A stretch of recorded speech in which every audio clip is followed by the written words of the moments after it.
तो काशी विश्वनाथ के दरबार पे तो जाता है, परंतु ऐसा कहा जाता है कि काल भैरव वहां के कोतवाल है। जो काशी जाए और काल भैरव ना जाए तो उसका जाना सार्थक नहीं है। इसलिए और वहां पर जब पता चला जीवों को, लोगों को, मनुष्यों को पता चला कि काशी में पापी अत्याचारी सभी लोग उतर जाते हैं, तो वहां ऐसी होड़ लगी पापियों की, ऐसी होड़ लगी कि हमको भी करना है। तो इसीलिए काशी में कोतवाल के रूप में काल भैरव को नियुक्त कर दिया गया।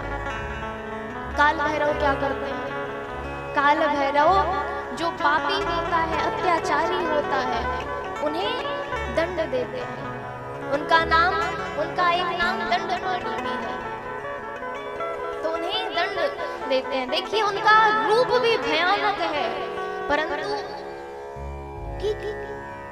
दूसरी ओर वह भक्तों के लिए अति सरल है, अति सुलभ है, परंतु पापियों के लिए, अत्याचारियों के लिए वह रुद्र रूप लेकर, वह काल भैरव के भयानक रूप में महाराज दंड देते हैं।